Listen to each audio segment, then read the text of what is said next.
de recherche et d'intervention régionale, le GRIR, a été fondé en 1983. Le GRIR réunit une trentaine de chercheurs des sciences humaines et sociales de l'Université du Québec à Chicoutimi. Ce groupe de recherche réalise des activités de soutien à la recherche en organisant des conférences, des séminaires et des colloques, ainsi qu'en publiant des ouvrages scientifiques. Le GRIR est fier de contribuer à la transmission des connaissances au sein des collectivités régionales.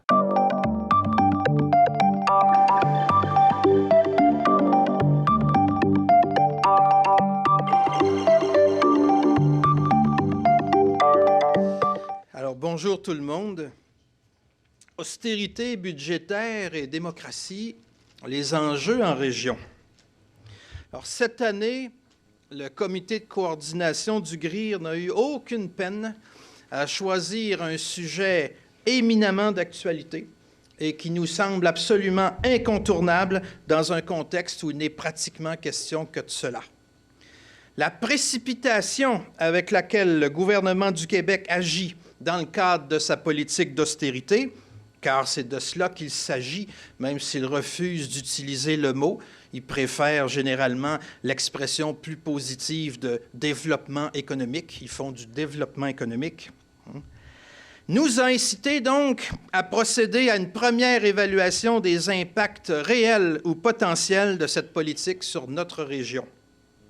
La vitesse à laquelle les gouvernements opèrent les changements potentiellement impopulaires est devenue une caractéristique de notre temps. À l'image de la thérapie de choc appliquée en Bolivie, en Pologne ou en Russie il y a environ 25 ans, la vitesse sert à placer la population devant un fait accompli, sert à empêcher la réflexion sur les enjeux et les conséquences des transformations voulues par les détenteurs du pouvoir et trahit une méfiance évidente à l'égard de ce qu'on appelle la société civile. En somme, les délibérations démocratiques où on prend le temps d'évaluer l'impact d'une mesure quelconque apparaissent comme un obstacle aux yeux du pouvoir exécutif.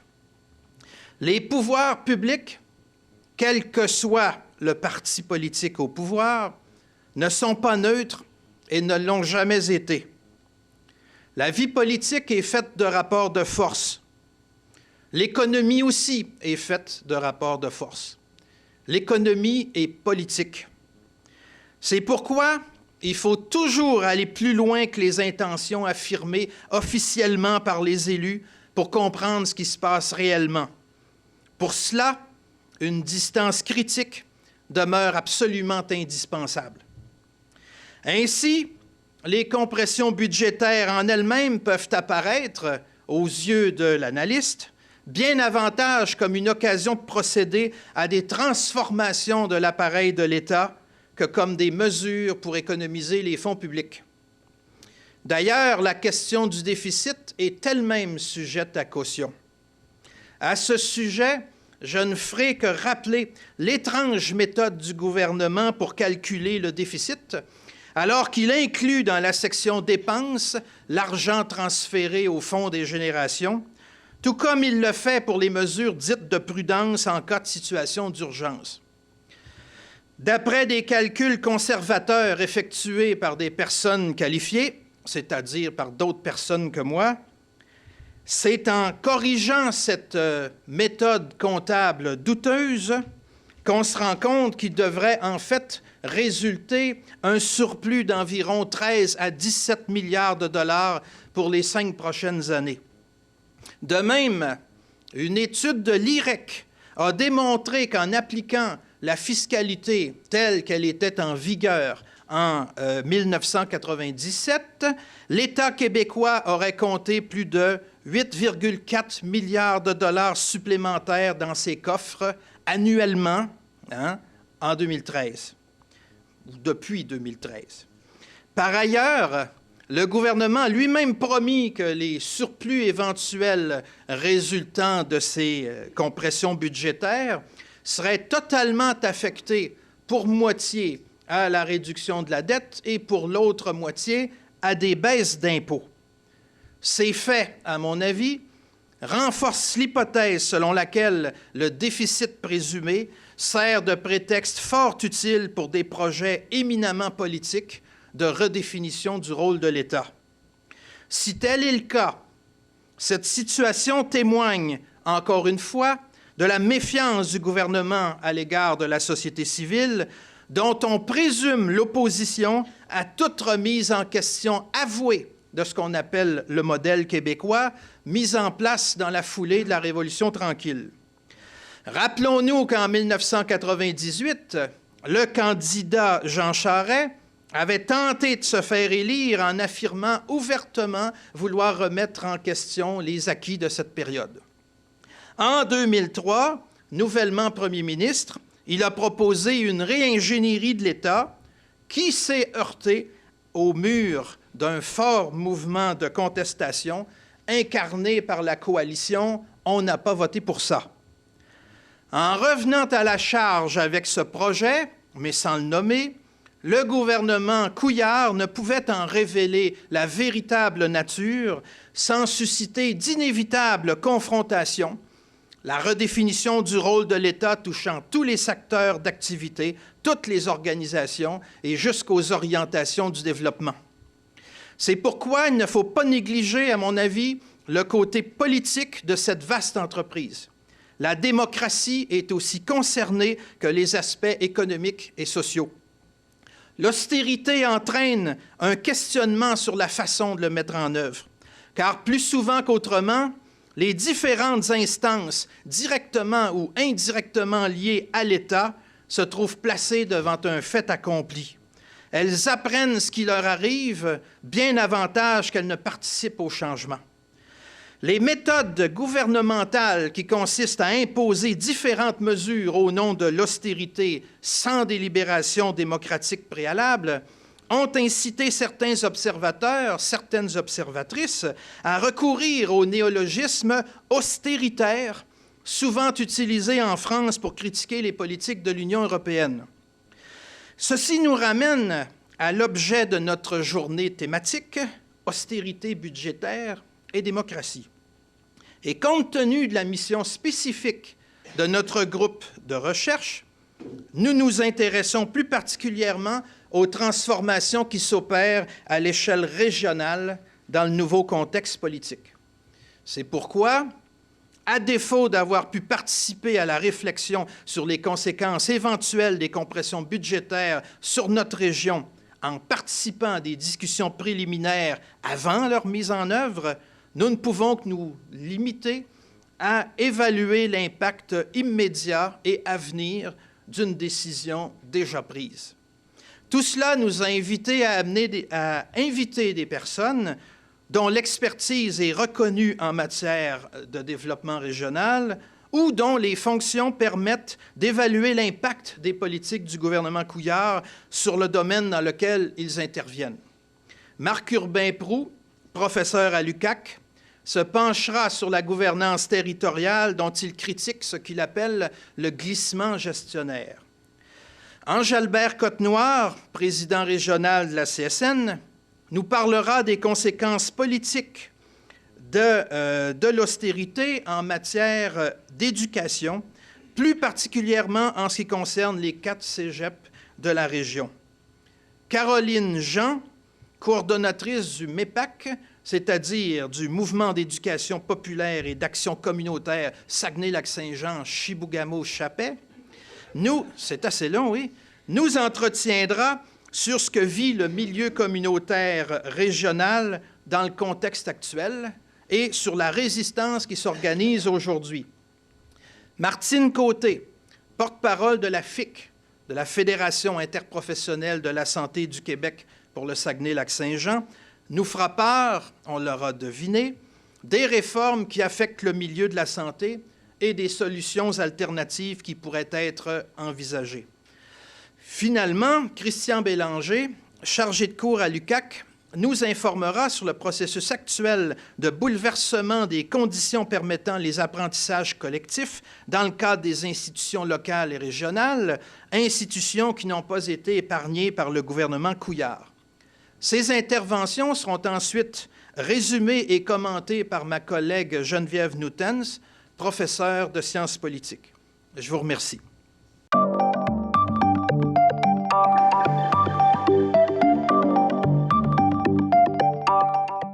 Il aurait pu avoir différentes approches. Le sujet de l'austérité et de la gouvernance est quand même assez vaste.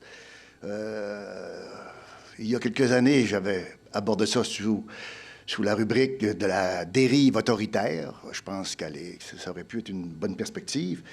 Je ne ferai pas une analyse de la stratégie gouvernementale actuelle. Michel a soulevé quelques idées. Je ne la ferai pas. Ce n'est pas mon devoir ni mon droit actuellement de le faire. L'analyse des principales caractéristiques de la gouvernance territoriale telle que je l'aperçois depuis une cinquantaine d'années. Parce qu'il y a une cinquantaine d'années, il y a eu une réforme de l'appareil d'État que Michel a évoqué, le fameux modèle québécois ou la Révolution tranquille, et les territoires du Québec ont été drôlement affectés par cela. Et on a mis en place toutes sortes de mécanismes, toutes sortes d'instances. Et c'est cette approche que je vais utiliser pour vous entretenir ce matin, autour d'une dizaine de causes qui nous amènent à ce que l'on vit actuellement.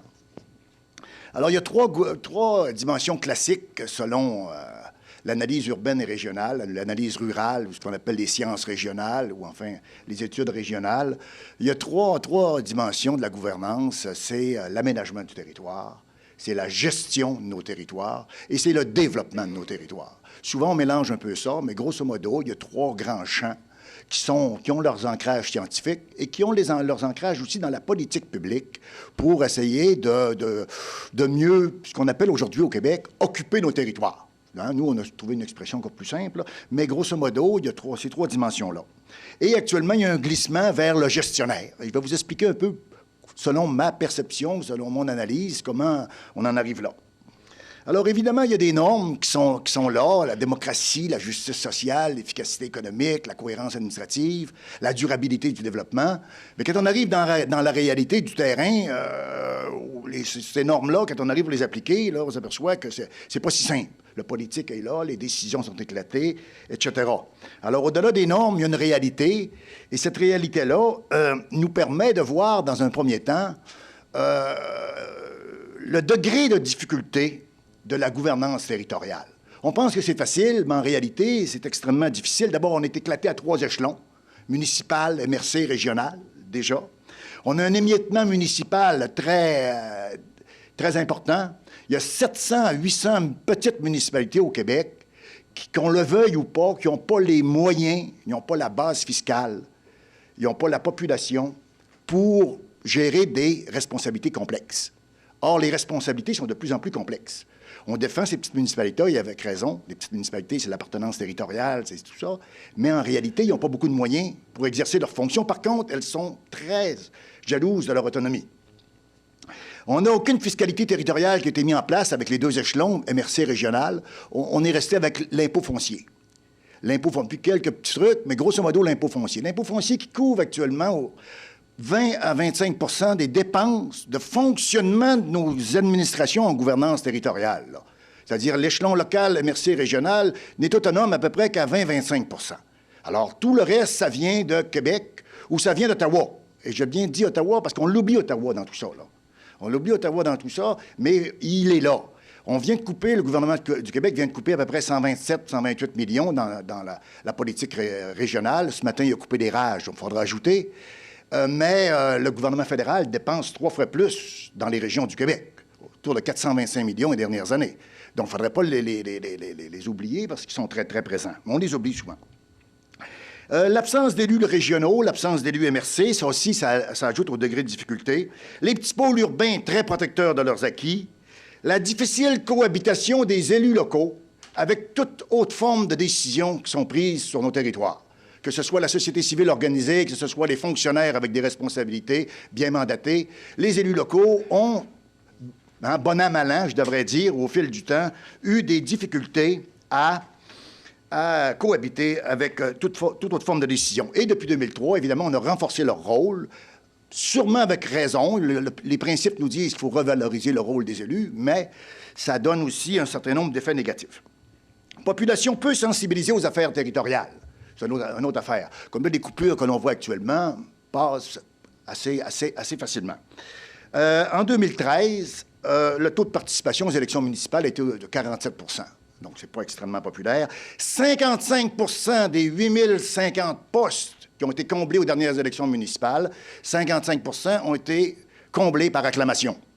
Alors, il n'y a pas une ruée folle là, sur les élections. 8 % des élus ont entre 8 et 34 ans. Donc, les jeunes ne sont pas très interpellés par les élections municipales. Et au scolaire, je ne vous dis pas qu'est-ce qui se passe, 5,5 % de participation au scrutin, c'est pas formidable. Alors, le deuxième élément que j'aimerais soulever, c'est la réussite en gestion territoriale. On a quand même... faudrait se rappeler que le régime municipal qui a été mis en 1855, mis en place, a eu beaucoup de difficultés à établir, je dirais, à s'établir comme tel. Le gouvernement québécois a été constamment obligé de responsabiliser les municipalités vis-à-vis leurs fonctions qu'ils avaient exercées.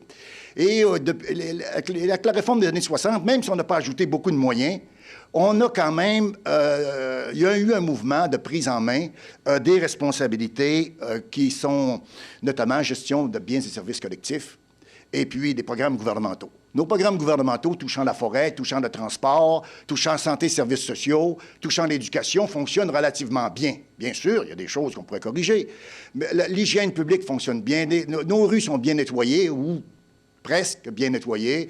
Ce que je veux vous signifier, bien sûr, on pourrait critiquer une administration plus qu'une autre, mais d'une façon générale, nos biens et services à la population au Québec sont relativement bien gérés. Le problème, c'est qu'on laisse aller l'aménagement du territoire, qui était l'une des valeurs qu'on a mis en évidence dans les années 60, suite au rapport Lahaye. L'aménagement du territoire pour lequel on a responsabilisé des MRC, pour lequel c'est une des responsabilités aussi de nos plan de développement régional, on a beaucoup de difficultés à la prendre en main l'aménagement, pour des raisons X, Y, Z qu'on pourrait évoquer dans un autre lieu avec un peu plus de temps. Mais il demeure pareil que nos schémas d'aménagement, par exemple des MRC, nous sommes actuellement en début de 3e génération, alors que ça fait 35 ans, bon, ça devait être renouvelé aux 5 ans. Donc, on est très lent à renouveler des schémas d'aménagement et on va être de plus en plus lent parce qu'il y a de plus en plus de normes environnementales du gouvernement du Québec qui ne plaît pas aux élus locaux. Alors, il n'y a aucune urgence pour eux à inscrire ces règles environnementales dans leur schéma d'aménagement. Deuxièmement, à l'échelle régionale, on n'a jamais eu, ou à peu près pas eu, de concept d'aménagement régional. Le concept, c'est-à-dire d'aménagement régional qui comprend les infrastructures routières, notamment, qui est un gros élément, et les ports, aéroports, etc. Alors ça, c'est un rendez-vous manqué, l'aménagement du territoire à l'échelle régionale, et à l'échelle des MRC, de plus en plus de difficultés. Heureusement, nous avons le zonage agricole au Québec. Je me souviens, en 1978, j'étais jeune étudiant et on contestait que ce soit le gouvernement du Québec qui s'occupe du zonage agricole. Pourquoi pas décentraliser cela? Bien, c'est peut-être heureux qu'on ne l'ait pas trop décentralisé à l'époque. Il y a peu de leviers de développement régional aussi. Ça aussi, c'est une autre difficulté très importante. Développement régional, je dirais développement territorial. Nos municipalités, nos MRC, nos régions n'ont pas réussi à s'approprier de leviers, des actifs, notamment des bâtiments, des sources de production. Bon, on a l'énergie éolienne, l'énergie hydroélectrique de Val-Jalbert. C'est l'un des seuls au Québec projets où il y a une appropriation d'un moyen de production par une instance territoriale. Pour le reste, on n'est pas là, ni dans la forêt, ni dans le bois, ni dans le sirop d'érable, en fait, plein de créneaux qui seraient accessibles à la prise en main. On n'a pas de fonds de développement territorial autonome au Québec. On est toujours dépendant de Québec ou d'Ottawa. On n'a pas été capable, à partir des épargnes locales, de s'organiser. On a eu ici, dans la région, bien sûr, les caisses d'entraide économique pour un temps, mais par la suite, ça ne s'est pas multiplié, ce genre de truc. Bref, il y a une réussite en termes de gestion territoriale, mais il y a beaucoup de difficultés en termes d'aménagement et beaucoup de difficultés en termes d'appropriation du développement territorial. Alors, voilà. La troisième catégorie de cause, je dirais, de la dérive actuelle ou du glissement, c'est l'affaiblissement de la doctrine endogène. Pour ceux qui sont plus âgés dans cette salle, vous vous souvenez qu'au début des années 80, le développement endogène, qu'on a traduit en développement local ou en développement auto-entretenu ou ces choses-là, était la doctrine qu'on avançait. Et au Québec, on était des bons adeptes de cette doctrine-là. Et puis, bien, écoutez, ça a duré plusieurs décennies. On a obligé le gouvernement à mettre des instances pour soutenir le développement endogène. On a créé plein d'instruments. Mais il y a un recul très clair en termes de ce développement ou de cette doctrine du développement endogène au Québec, et ça nuit à la défense des intérêts des territoires. Notamment, vous en soulevez peut-être 5 ici, le recul du régionalisme au Québec après l'effervescence des sommets régionaux. Dans les années 80, il y a eu un ensemble de sommets régionaux dans toutes les régions du Québec, et le régionalisme était à son zénith. Et depuis 92, avec la planification stratégique et bien d'autres mesures, il y a eu recul très clair du régionalisme. Ici, on l'a vu, ça a été un peu plus tard, à partir de 95, mais le régionalisme n'est plus que l'ombre de lui-même.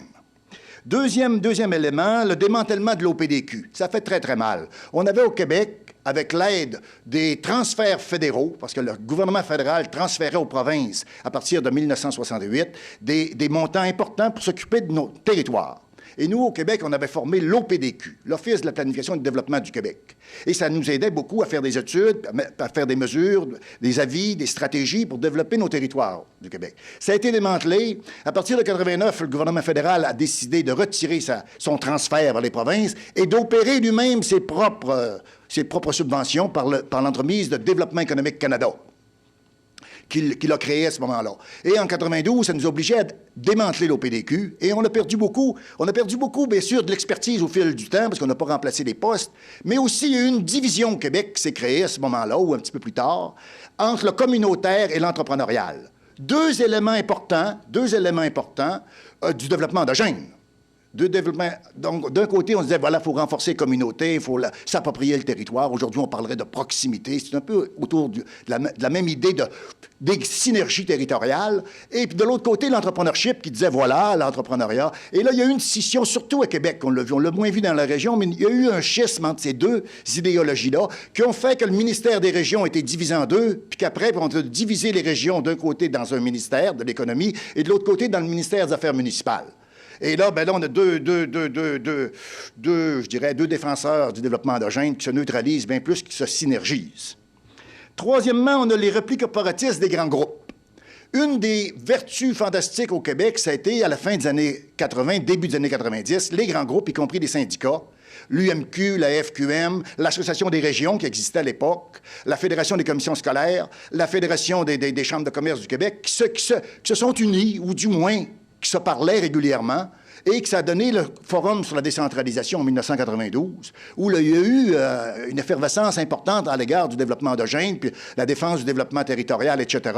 Et depuis quelques années, surtout depuis le début des années 2000, là, ils se sont séparés, ils se neutralisent, chacun a ses revendications, évidemment pour sa province ou pour ses bébelles. Alors, nos grands groupes nationaux ne défendent plus les territoires comme tels, ils défendent leurs intérêts corporatistes à l'intérieur des territoires, ou du moins par rapport à leur présence territoriale. Alors, c'est un enjeu très important, parce que pour le ministère ou pour le Conseil exécutif à Québec, il reçoit moult représentations, et puis là, ils ne savent plus où jeter de la tête, parce que les revendications, évidemment, sont pas convergentes, sont généralement contradictoires. Alors, ça donne toutes sortes de prises de décision selon des clientèles politiques, selon les humeurs du moment, selon les manchettes des journaux, etc., parce qu'il n'y a pas de front commun pour dire qu'est-ce qu'on veut avec nos territoires municipaux,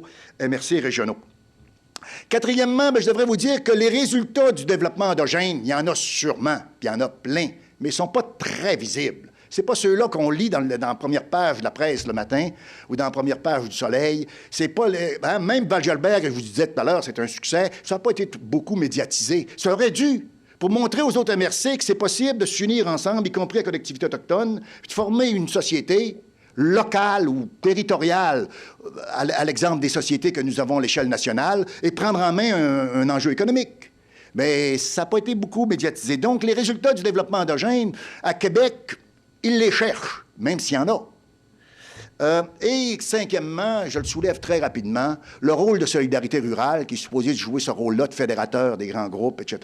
Je ne veux pas le questionner sur la place publique, surtout pas devant la caméra, mais il faudrait qu'ils soient questionnés. Et je leur ai suggéré en novembre, quand ils m'ont invité pour une conférence qui ont été démantelées de façon sauvage, je leur ai suggéré de peut-être s'auto-questionner dans leur rôle qu'ils avaient à jouer. Il y avait un rôle très important à jouer. C'était la seule organisation qui pouvait asseoir tout le monde. Et puis, si on raté leur coup, ou du moins si on été démantelés, puis si on voit actuellement toutes les coupures, ils ont peut-être un questionnement à se faire. Ces causes expliquent largement, les causes que je voulais soulever, la quatrième catégorie de causes qui illustrent, ou du moins qui permettent d'expliquer le glissement gestionnaire actuel, c'est la centralisation est acceptée.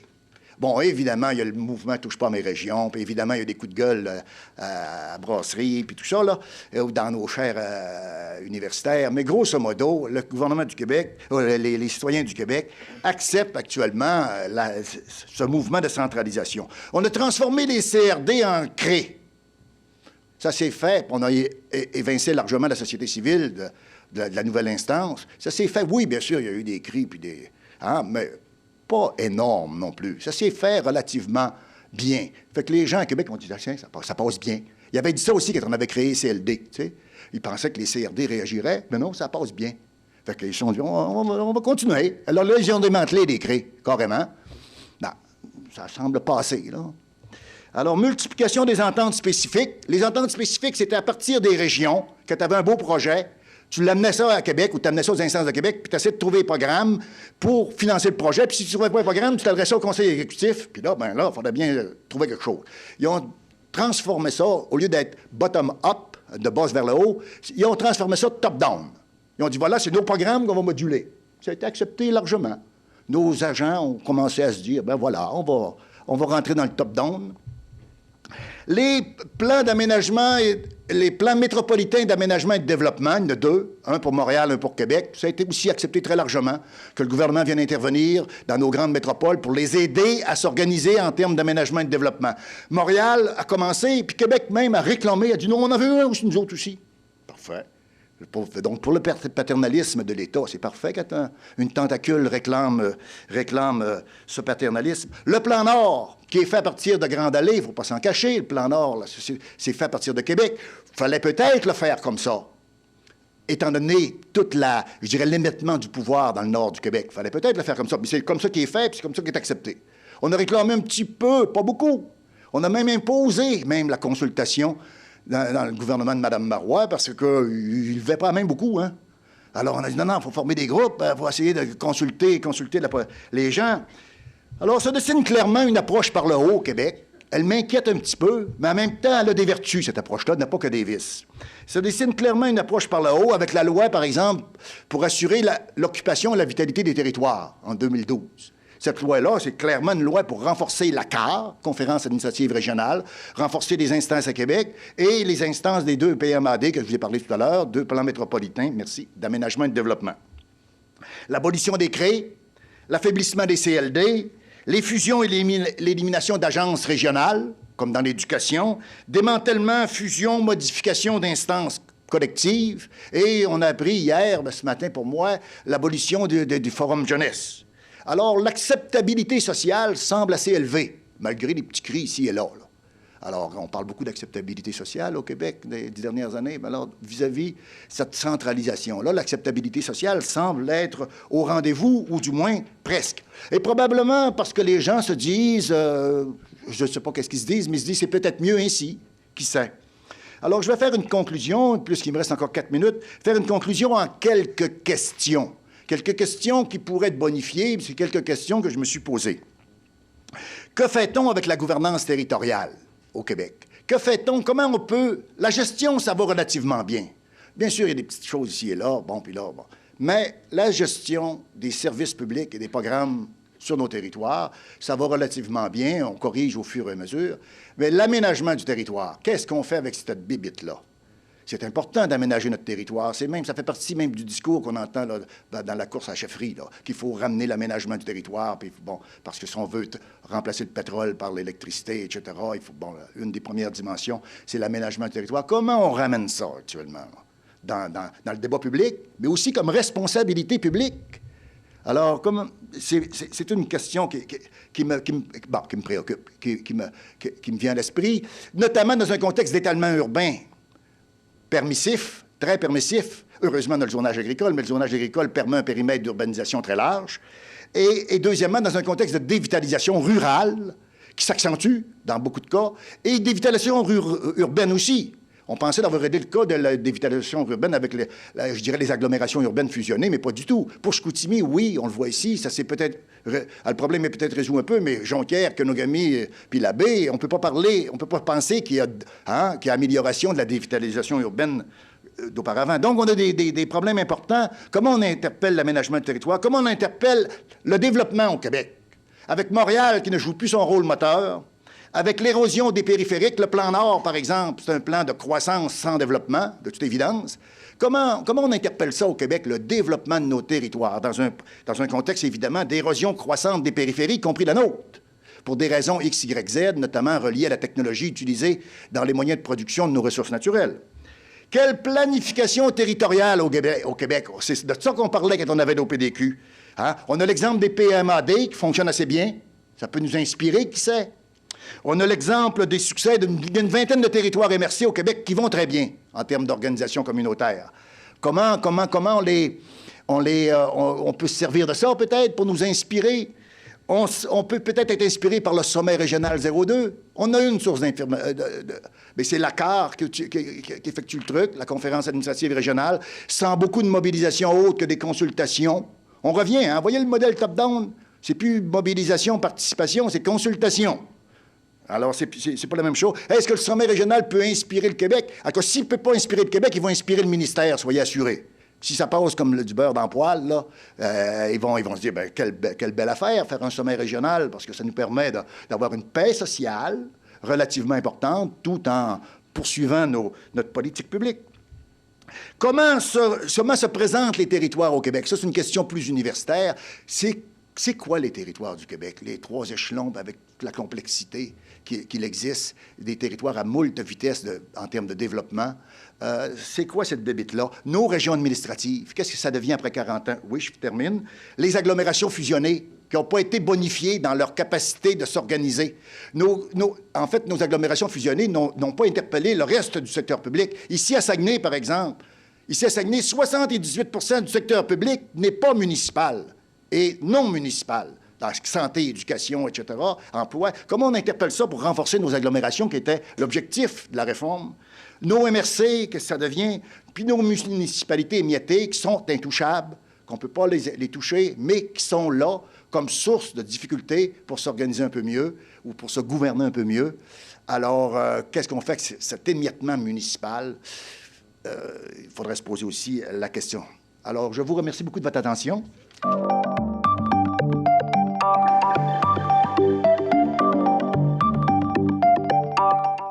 Merci au GRIR de m'avoir invité pour cette présentation. Vous remarquerez que refusonsaustérité.org, il fallait le mettre en valeur au moins une fois. Et ça paraît également dans mon habillement. J'ai les couleurs de la lutte contre l'austérité, c'est le rouge et le noir. Donc, j'ai une chemise rouge et le noir est dans mon nom de famille. Donc, écoutez, moi, j'enseigne à l'UQAC depuis 30 ans. Ça, on ne l'a pas dit, là, chez 122 groupes. J'ai enseigné à 122 groupes déjà. Donc, je suis encore jeune. Et le fait reste, c'est que, bon, mais moi, je suis insécure, ça me prend un PowerPoint, là, c'est pas vrai. Disons que, parce que, voyez-vous, pour expliquer ce que c'est, on a besoin d'éléments quantitatifs et d'éléments qualitatifs pour démontrer l'ampleur du désastre. Il faut savoir aussi que, par rapport à ce sujet-là, je suis quand même placé dans une position centrale. Dans le sens que, bon, bien, président de l'association régionale, oui, on a des syndicats dans les 4 cégeps de la région, autant au niveau du soutien qu'au niveau de l'enseignement. On a le syndicat des chargés de cours à l'UQAC. Je suis président du conseil régional des partenaires du marché du travail, donc quand on parle le méchant adéquation, formation, emploi. Et aussi, là, bon, mais je siège au conseil intérieur de l'éducation, du moins. La dernière fois qu'on en a parlé, on m'en a parlé au passé. Bref, je suis un peu inquiet.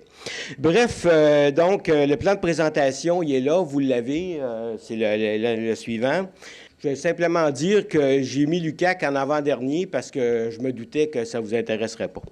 Donc, au niveau de la mise en contexte, on va commencer par ça. On parle beaucoup de mesures d'austérité dans le domaine de l'éducation, mais avec les consultations que j'ai faites, effectivement, au cours des 15 dernières années, il y a eu 13 années où les administrations ont été invitées à procéder à des coupures, à des rationalisations. Donc, c'est quelque chose qui est là, qui est constant depuis 15 ans. Mais ce coup-ci, c'est différent, dans le sens que ça s'inscrit dans une attaque sans précédent contre un modèle québécois, car c'est tout azimut, qu'on l'a démontré, comme Christian va le faire et les autres. L'approche néolibérale par rapport au domaine de l'éducation a pris beaucoup d'ampleur. Ceux et celles qui étaient dans les parages, il y a 15 ans, on a vu apparaître les contrats de performance. Contrats de performance qui faisaient en sorte qu'une partie du financement des universités, c'était dans un mode de réduction de compte, à l'effet que, en fonction de la réussite de tes étudiants, là, tu pouvais avoir ton budget là, ajusté, bonifié. Donc, déjà, là, ça faisait en sorte de les amener dans un créneau, dans un mode qui était plutôt là, rattaché à de commercialisation d'éducation. Ça, c'est un phénomène mondial à l'effet qu'il faut être en performant, il faut démontrer notre performance. On est en situation de concurrence avec l'univers, etc. Donc, l'éducation, c'est une résultante importante. Puis quand on pense en termes philosophiques à la façon de gérer l'austérité, ou du moins à procéder à des coupures, mais ce paradigme-là est quand même important dans l'équation. L'éducation est devenue un produit comme un autre et l'étudiant un client. Ça, ce changement de paradigme-là est majeur. Il y a même eu un subtil ministre libéral qui a dit récemment que les étudiants ne devraient pas faire la grève parce qu'ils sont des consommateurs. Ça en dit beaucoup sur le fond de la chose, la façon de concevoir les choses au niveau du gouvernement. Donc, l'éducation, c'est perçu comme étant un produit comme un autre, là. Ça, c'est grave. Donc, la difficulté également d'obtenir ou de préserver l'équilibre entre la formation générale, c'est-à-dire, l'amélioration en français, aller chercher des connaissances, la formation citoyenne pour devenir un bon citoyen qui est capable d'intervenir, qui est capable de débattre, qui est capable également de se faire une idée là, dans un contexte démocratique. Et bien sûr, l'adéquation formation-emploi, parce qu'il faut en tenir compte. Pourquoi? Parce que, si on veut que nos gens qui ont leur formation à l'UQAC ou dans les cégeps demeurent en région, bien, ça prend des perspectives, ça prend des débouchés sur le marché du travail. Ça ne veut pas dire qu'il faut mettre tout le système d'éducation là, à la remorque du monde économique de la région. C'est pas ça que ça veut dire. Ça veut dire simplement que, on est une région, on est dans une dynamique où tout le monde, on essaie d'y vivre, on essaie tous d'être bien. Donc, c'est pour ça, par exemple, que quand on parle de façon plus globale, qu'on invoque la nécessité d'avoir une véritable politique de développement industriel et manufacturier, qui ferait en sorte qu'au niveau de la région, on aurait certains éléments qui se dégageraient, bien, ça pourrait ici aider là, à développer la région puis conserver nos étudiants puis tout ça, bien, dans un contexte global. La destruction des lieux de concertation régionale, mais ça, c'est le domaine à Christian, mais je peux juste vous dire que dans le cas du Conseil régional des partenaires du marché du travail, parce que les liens sont rendus très forts avec le milieu de l'éducation, il y a des grosses inquiétudes, là, surtout quand on sait que la commission Robillard, là, la commission en fait de révision des programmes, est passée dans le ministère du Travail au niveau de la... Voyons, je le dis dans le ministère... En tout cas, c'est pas grave. Solidarité sociale, voilà. D'emploi, solidarité sociale. Pourtant, je le dis tout le temps, puis d'ailleurs, je suis avec eux autres demain. Là. OK, donc, le déficit démographique, c'est un élément qui est important. Ça, peu importe du côté syndical, du côté des employeurs, ça, tout le monde m'en parle.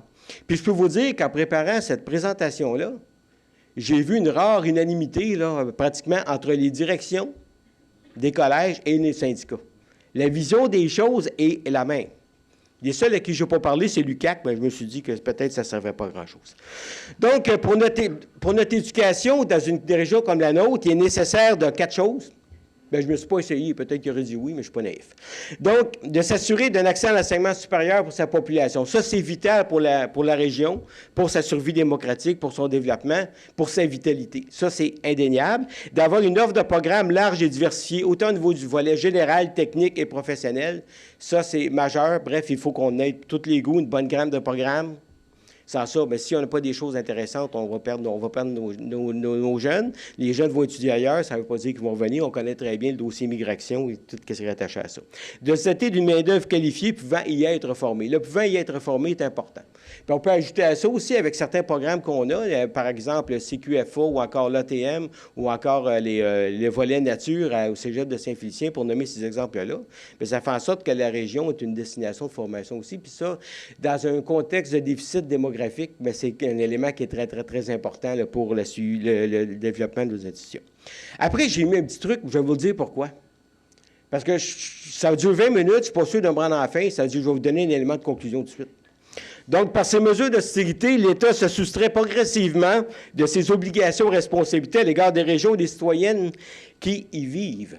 Donc, ça veut dire que tout ce qui se passe par rapport à l'ensemble des domaines, par rapport à l'ensemble de l'éducation, si on assiste à un désengagement de l'État, oui, ils mettent des pressions, oui, ils vont mais en même temps, c'est qu'au niveau niveau global, l'État, il ouvre tranquillement, subtilement de la place dans le privé, là, au même titre qu'on peut voir dans le domaine de la santé. La différence, c'est qu'ils sont plus avancés là. Au niveau du cégep, là, le global, puis là, je suis dans la partie plate parce qu'il y a des chiffres, là. OK, juste 2012-2013, là, les cégeps ont généré 10 milliards de dollars retombées économiques dans la société. Donc, je parle juste de cégep. On parle de retombées, de qu'est-ce qui est entraîné. Parce que la compétence des gens, les interventions qui sont faites au niveau des services à la collectivité, etc., mais c'est des éléments qu'il faut considérer. Si on a une étude de KPMG Québec-Sécor, qui n'est pas ce qu'on appelle normalement des amis des syndicats, investir dans la formation collégiale rapporte un rendement de 9,7 % par année. Okay? Donc, c'est rentable pour une société d'investir dans l'éducation collégiale. Les retombées sont claires. Donc, pour 100 $ que tu mets, c'est 109,70 $ qui retombent à l'économie. Depuis 2011-2012, le réseau collégial s'est vu amputé de 150 millions de dollars. Ça inclut le 40 millions qui est estimé pour 2015-2016. Okay? Ce qui correspond à peu près à ce qui a été fait pour 2014-2015. La différence, c'est qu'ils l'ont fait en 2 coups, je vous rappelle, dans le budget du gouvernement du Québec 2014-2015. Et ensuite, à l'automne, octobre-novembre, on a demandé un effort supplémentaire au collège et également là, au niveau de l'université. Juste pour vous donner un exemple, tantôt, là, la répartition des impacts dans la région du 40 millions, on va y revenir. Okay? Donc, il y a une grosse différence, c'est que les premières vagues de compression, la plupart des compressions étaient non récurrentes.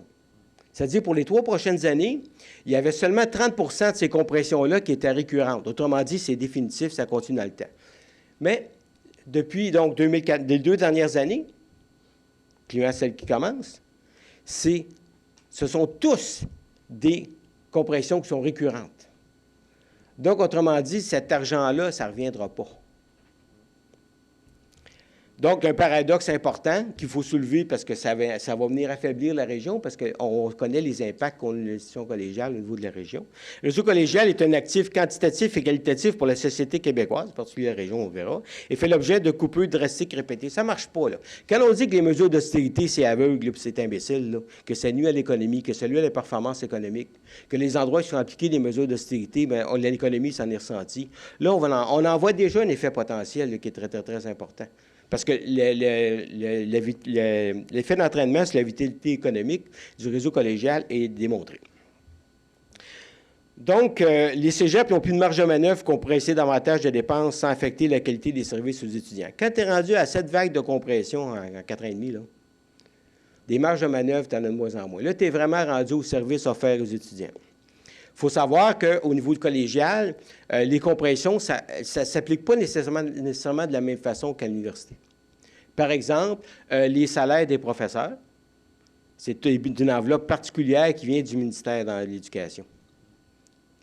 Donc, ce qui veut dire que cet argent-là est comme comptabilisé, mais en même temps, c'est incompressible. On va y revenir. Dans un collège, donc, au niveau... Ah, j'ai sauté, c'est pour ça que ça ne marche pas, là. Trop énervé. OK. Le cégep régional, depuis 2011-2012, au niveau des 4 cégeps de la région, est amputé de 7,3 millions de dollars là, de 6 vagues de compression budgétaire. Donc, quand on pense de rendement de retour à l'activité économique, là, si on rattache ça là, à 9,7 % par année, là, bien, ça veut dire qu'il y a des impacts de moins qu'on a vus dans la région. 7e exercice compression pour 2015-2016. Qu'est-ce qui va être demandé selon les estimés et selon mes espions à la FNEC? Un effort de 2,9 millions de dollars est demandé aux 4 cégeps sur un budget global de 130 millions.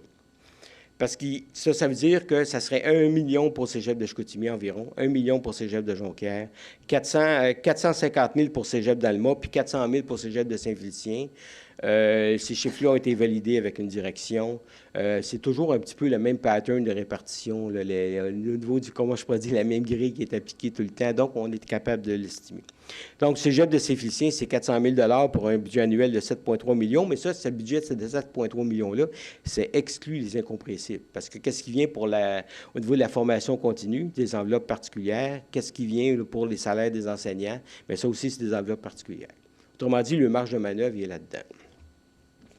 Bien, dans ma petite recherche, et les personnes à qui j'ai parlé, comme j'ai dit tantôt que j'étais bien spoté, c'est pas pour rien, c'est parce que j'étais capable d'attacher beaucoup de choses.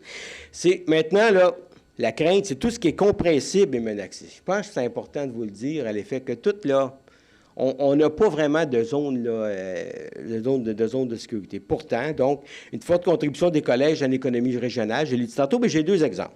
L'ATM, là, les étudiants de l'ATM, c'est 25 des étudiants de l'ATM. 25 des étudiants du cégep de Jonquière sont en ATM. Et ça apporte 6 millions de dollars par année à la région. Au niveau de volet nature, ce qu'on m'a dit à Saint-Félicien, c'est que ça rapporte entre 2 et 2,5 millions de dollars à la région des étudiants qui viennent de l'extérieur, parce qu'eux autres, dans le cas, le programme vedette, si on veut, c'est 90 Donc, un peu de marge de manœuvre, il faut tenir compte aussi qu'il y a un lien entre la réussite éducative et un milieu stimulant. Pourquoi? Parce que ce sont surtout jusqu'à date les services étudiants qui écopent ou qui vont écoper. Donc, qu'est-ce qui entraîne la vie, la dynamique dans le collège? Puis on comprend que ça a des effets également au niveau de la persévérance scolaire, puis au niveau également de l'accomplissement de la mission, parce qu'il ne faut jamais oublier qu'un collège est un milieu de vie. Milieu de vie qui ensuite sert à la formation de citoyens. Là. Il y a beaucoup de jeunes, par exemple, qui militent dans le mouvement étudiant, qui sont autour, qui véritablement s'intègrent dans une dynamique sociale à l'intérieur du collège, là, qui peuvent faire plus facilement qu'au secondaire. OK, donc, de façon globale, les services psychologiques d'orientation et infirmiers sont affectés. Un collège, il y avait un atelier d'orientation scolaire qui était très, très développé, très intéressant. Ils ont dû arrêter ça l'année passée. Ça, on m'a parlé de ça, autant du côté syndical que patronal, tout de go. Des merles, je vous dis. Et 30 et 40 étudiants là, qui ont pu accès à ça, là, qui estiment que ça a traîné 30 à 40 étudiants de décrocheurs de plus. Donc, dans un autre, le poste d'intervenant en charge de la vie étudiante, donc incluant le volet infirmerie puis chargé de projet en travail social. Donc, non-renouvellement du personnel complémentaire, que ce soit au niveau du soutien, que ce soit au niveau des cadres, il n'y en a plus. En général, les effets globaux de l'austérité se répercutent sur le nombre de stages offerts aux étudiants. Il y a moins de stages qu'auparavant. Pourquoi? Parce que là, ça a l'effet domino aussi sur l'ensemble de la société, sur les groupes communautaires, sur les institutions de santé, etc. Donc, c'est des éléments. On a tendance à penser que ça n'a pas été une mesure d'économie, mais on m'a parlé aussi de... Puis là, je l'ai vu moi-même parce qu'au Conseil Interroge, je faisais partie du comité de projet, là, sans aller dans le détail, simplement pour vous dire qu'un paquet de projets spéciaux qui étaient porteurs dans la région, qui étaient capables de développer des choses qui maintenant ne sont plus renouvelées. Ils ne seront plus. Par exemple, il y a un volet d'Interordre au niveau de la nature, un bel arrimage entre l'UQAC et le cégep de Saint-Félicien, au niveau de ce qu'on appelle le tourisme de plein air. Donc, contribution à certains événements, c'est coupé, Expo-Sciences, affecté. Expo-Sciences, c'est un bel événement dans la région. Mise à la glace de toutes les contributions aux ententes spécifiques. Les dernières ententes spécifiques que j'ai signées, ils n'étaient pas là, les institutions d'enseignement en termes de financement. Donc, ça veut dire qu'il y a toutes sortes d'effets là, comme ça. On pense toujours à l'éducation, puis l'effet dans les classes, puis tout ça. Là. Bon, on va en voir tantôt. Là. Simplement pour dire aussi que les collèges subissent une double coupure. Une baisse de demande d'admission de 6,5 jumelé, ça veut dire que le financement des collèges est rattaché au nombre d'étudiants. Jumelé avec les mesures d'austérité, ça fait en sorte que donc les compressions qu'on a vues, oui, bien, au niveau des financements par rapport au nombre d'étudiants, mais c'est encore beaucoup plus dramatique. Donc, les baisses de revenus combinées avec des baisses d'austérité. Pour ce qui est des universités au niveau global, il me reste quoi, 5 minutes? 4, 3? Bon, je suis en mode négo, moi, là. OK. Donc, les données sont plus nébuleuses. Au niveau des universités, c'est toujours plus compliqué. On a beau passer par les chiffres du CREPUC, regroupement université de la FNEC. Regardez ça un peu partout, j'ai fouillé, même. En fin de compte, le plus beau coup que j'ai eu, c'est par une intervention politique en Chambre. Là.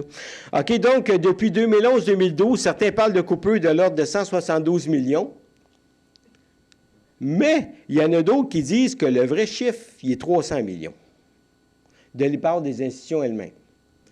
Parce qu'il y a eu, en cours de route, il y a eu aussi un 123 millions qui s'est ajouté par rapport à ce qui était annoncé précédemment par le gouvernement marois.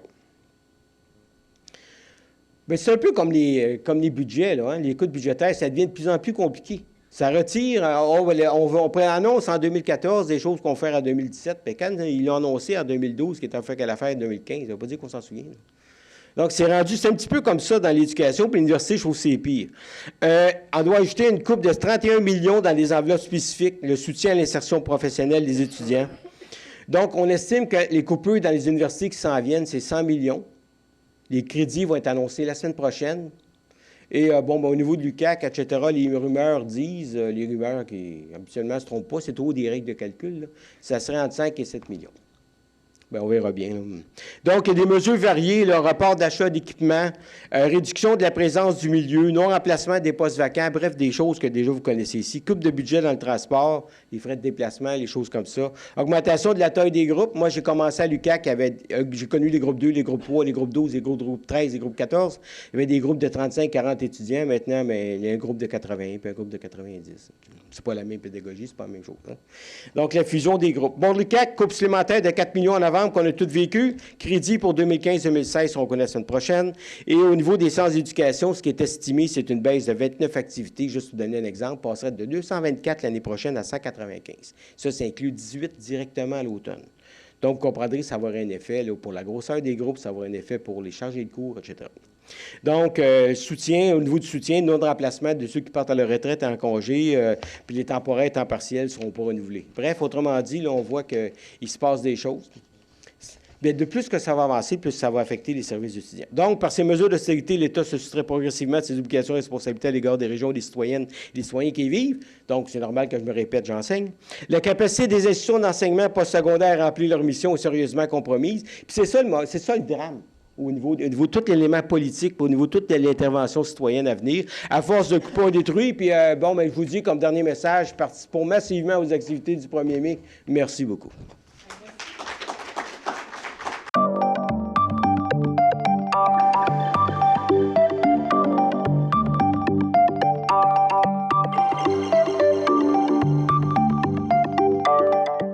Tu as parlé du rôle du gouvernement fédéral dans le développement régional via la planification là, du développement, actuellement qui a été transformée, qui a changé par l'approche de développement économique Canada, donc une approche purement économique.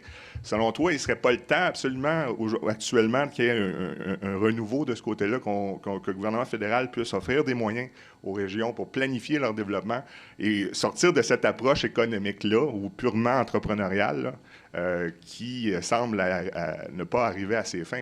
Écoutez, le véritable ministre du développement régional au Québec, c'est Denis Lebel. C'est pas écoutez, je vous l'ai dit tantôt, les chiffres, le gouvernement fédéral investit 3 fois plus que le gouvernement du Québec. C'est difficile à dire comme ça, là, mais en tout cas, dans les programmes qu'on coupé actuellement, puis par rapport à ce que le fédéral faudrait... Et puis, dans les possibilités du développement régional, je pense que, écoutez, après 40 ans, même 50 ans, là, ça fait depuis les années 60 qu'on essaie toutes sortes d'outils puis d'instruments en termes de développement local et régional. Je pense qu'il faudrait être capable de faire le point aussi. Je pense pas que les coupures actuelles conduisent vers ça, mais si ça pouvait conduire vers ça, tant mieux. Malheureusement, ça va conduire probablement à revendiquer ici et là, ne coupez pas mon budget. Que vous coupiez sur le budget des autres, ça ne me dérange pas, mais coupez pas le mien, s'il vous plaît. Si on en reste là, je veux dire, on manque d'intelligence collective, qui est l'un des enjeux du développement ou de la gouvernance territoriale, développer une intelligence collective. Il faudrait être capable, oui, de faire le point correctement, puis essayer de voir les bons coups qu'on a faits, puis les mauvais coups qu'on a faits, puis miser sur les bons coups. Maintenant, j'arrête ma réponse là parce que ton questionnement est vaste, puis je voudrais laisser de la place à d'autres. On pourra peut-être se reprendre dans d'autres lieux. Mais bref, oui, il faut se servir du momentum actuel pour se poser les vraies questions, puis participer à la réponse pour la politique. Puis je pense qu'on va être écouté, en plus. Je pense qu'on va être écouté, si on est capable d'arriver avec des bons arguments, puis on va être écouté parce que le gouvernement du Québec, inévitablement, il est à l'écoute. Mais encore là, faut-il être organisé pour avoir des réponses, un minimum convergent. Je voudrais savoir, M. Côte-Noir, quand vous dites que est-ce qu'il y a des programmes véritablement qui pourraient être menacés dans les cégeps, que ce soit ATM ou pilotage ou soins infirmiers? Merci. En fait, les programmes vedettes, il n'y a pas de signes qui vont être menacés. Par contre, les programmes qui sont un peu plus réguliers, en particulier en sciences humaines, j'ai vu aussi là, au niveau là, des techniques métallurgiques, des choses qui normalement pourraient être porteuses. Il y a toujours des inquiétudes, année après année, relativement au programme de techniques forestières. Donc, c'est des choses qui sont... en même temps, mais il y a un autre élément de problématique, c'est même au niveau le secteur de la santé. Je ne sais pas si vous saviez, mais les institutions de santé pour les stages, etc., là, bien, ils demandaient de l'argent au collège. Là, ils ont augmenté le tarif là, pour trouver des stages pour les étudiants. C'est juste parce que c'est comment je pourrais dire, tout le monde essaye de s'en sortir un peu plus. Puis effectivement, je pense que le contexte, mais même des gens qui normalement ne sont pas en concurrence les uns par rapport aux autres, de regarder ces possibilités d'aller chercher de l'argent, du financement par le voisin. Donc, c'est très, très triste. Alors que normalement, mais on devrait plutôt y aller vers la concertation. Mais les mécanismes de concertation sont tout en train de les détruire. Donc, il va falloir qu'on les rebâtisse. Puis, si on les rebâtit, mais ce n'est pas nécessairement là, dans un cadre gouvernemental aussi. Il y a toutes sortes de possibilités qui existent. Moi, j'aimerais vous entendre sur le rôle des élus locaux. On n'entend pas beaucoup parler. Ils ne parlent pas beaucoup, d'ailleurs. Je trouve qu'ils ne parlent pas. Puis c'est eux autres qui vont avoir le plus de pouvoir dans tout ça, après tout ça. Et j'aimerais vous entendre pourquoi ils ne parlent pas et comment vous pensez qu'ils vont utiliser ce pouvoir-là. Un des problèmes, c'est le fait qu'ils sont tous à la remorque des trois grands personnages. J'ai déjà traité d'aplaventrisme, d'ailleurs, par rapport à l'ensemble de l'œuvre contre l'austérité.